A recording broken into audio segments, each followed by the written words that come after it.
इस परिवार में आपको जय मसीह। प्रभु यीशु मसीह ने उन लोगों के गुणों का वर्णन किया जो स्वर्ग के राज्य में धन्य हैं। वे दुनिया की आंखों में आदर और सम्मान प्राप्त किए हुए में से बहुत अलग है। यह नहीं कि जो दुनिया में बहुत ज़्यादा आदर सम्मान पाया है वह स्वर्ग के राज्य में जाएगा, उनसे बहुत अलग है। यीशु के दिल छू देने वाले चरित्र गुणों की समीक्षा हम करते हैं। प्रभु यीशु मसीह के चेले हमेशा एक विनम्रता की आत्मा में बढ़ते जाते हैं। पाप के प्रकोपों के खिलाफ उनकी शोकाकुल दुख, सभी उपहार और प्रतिभा जो प्रभु यीशु मसीह द्वारा दिए गए उनको नम्र इच्छा से इस्तेमाल करना और धार्मिकता से बढ़ने की लालसा ज़रूरतमंद लोगों के लिए आगे बढ़ने और बढ़ के करने वाला सेवा या किसी की मदद रखना, किसी भी शर्मनाक या पापी रवैये को हृदय की शुद्धता से साफ करने की इच्छा, एक शांति बनाने वाली आत्मा जो मेल मिलाप और समझ को लाने की इच्छा रखे और एक परमेश्वर के प्रति लगन जो सताव और पराजय के बावजूद भी बेहद निष्ठावान रहे। यह नहीं कि जैसे सताव आए परमेश्वर को भूल गए। आप ऐसे लोगों को जानते हैं जिनके अंदर ये सुंदर गुण हो। क्या आप देख सकते हैं कि कैसे परमेश्वर की इच्छा और प्रकाश कैसी भी स्थिति में लाने में सक्षम है। उनके संसार के प्रति एक आशीष बनने की क्षमता तक शुरू हुई जब उन्होंने यीशु को अपनाया और अपने हृदय की गहराइयों में उनके लहू से शुद्ध हुए। परमेश्वर हमें बदलता है ताकि हम उसके प्रतिनिधि बन के इस दुनिया को बदल सकें।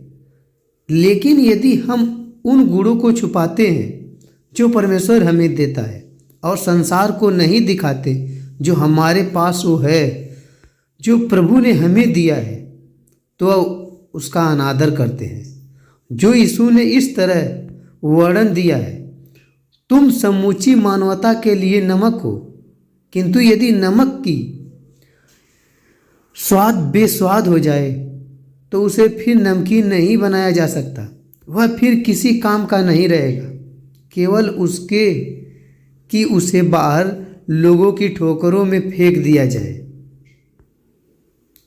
क्या तुमने कभी नमक के बिना भोजन का स्वाद चखा है? यह बहुत निराश हो सकता है। जब आप नमक डालते हैं तो उसका स्वाद निखर कर आता है। यीशु के शिष्य जहाँ भी जाते हैं उनको अंत जीवन का स्वाद लाना चाहिए। परमेश्वर उनको इस्तेमाल करता है ताकि उनका यीशु के साथ समाधान हो सके, जो सच्चा और ज्वलंत है, जो प्रभु यीशु में पूरे विश्वास से लगे हुए। मसीह के समय में नमक भी भोजन को संरक्षित करने के लिए इस्तेमाल किया गया था। जब चेले एक नमकीन ज्वलंत जीवन जीने के लिए चुनाव करते हैं, वे इस संसार कोशिश देते हैं और उनमें धार्मिकता बनाए रखते हैं। वे समाज को दुष्टता से बचाते हैं और वे पापों का पश्चाताप करना चाहते हैं। उनको यीशु की ज्योति में आने का रास्ता दिखाते हैं। जो लोग पाप में हैं, जो प्रभु यीशु मसीह में, जो प्रभु के सेवक हैं, वो हमेशा दूसरों को रास्ता दिखाते रहते हैं। परंतु यदि चेले अपने उपदेश से हटने लगे और यीशु के अनुसार सिखाए हुए तरीकों से अनिश्चित नहीं होते तो वे इस संसार के लिए बेकार और बेस्वाद हो जाते हैं।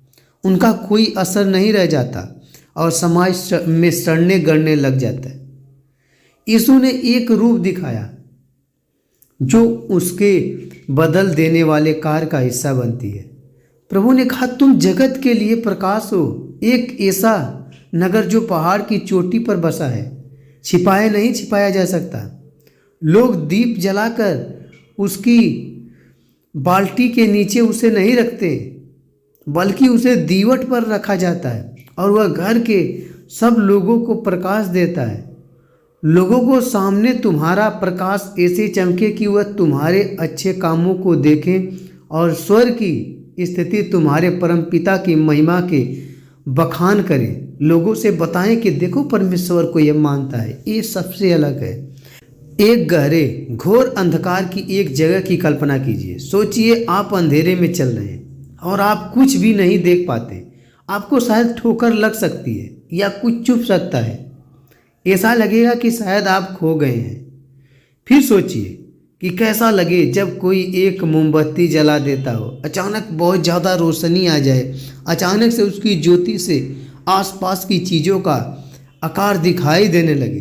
तब आप समझ पाते हैं कि आप कैसे आगे बढ़ रहे हैं, कितनी मुसीबत से आपने आगे। यह दुनिया एक अंधेरी जगह है। पृथ्वी के लोग भ्रम और धोखे में डूब रहे हैं। शैतान और उसके अनुयायी लगातार झूठे धर्म और पाप और अत्याचार के माध्यम से अंधेरा फैला रहे हैं। यीशु मसीह के शिष्य होने के बीच यीशु के प्रेम को जब दिखाते हैं या नीच गौरव के खिलाफ नम्रता को दर्शाते हैं या पूरे दिल से परमेश्वर के ऊपर भरोसा करना, चाहे धन या शक्ति हो, वे एक मोमबत्ती समान ज्योति बन जाते हैं। अचानक शैतान की घिनौना पाप दिख जाता है। अचानक से अंधकार में धार्मिकता दिख जाती है। आगे बढ़ना एक रहस्यमय नहीं रह जाता। यीशु की ज्योति उनके पीछे चलने वाले के लिए ज्वलनशील हो जाता है। वे खोए हुए को यीशु के पास लाते हैं। हमें भी ऐसा करना चाहिए जैसे प्रभु के चेलों ने। जितने लोग इधर उधर खोए हुए थे, जो नहीं प्रभु के बारे में जानते थे, उन्हें बताते थे। आज हम प्रभु के वचन को सुनते हैं, ना याद करते हैं, ना वचन को दूसरों को पास भेजते हैं। हम चाहते हैं कि जो है हमारे पास है। इसका मतलब हम जलन करते हैं दूसरों से। हमें हमेशा परमेश्वर के वचन को दूसरे के पास, चाहे जैसे भी हो, या अपनी जुबान से या अपने फ़ोन से, जैसे हो सकता है, दूसरों को शेयर करना चाहिए। बताएं, शायद आप परमेश्वर के लिए एक सेवक ठहरे। परमेश्वर आपके हर कार्यों को देखता है। आमीन।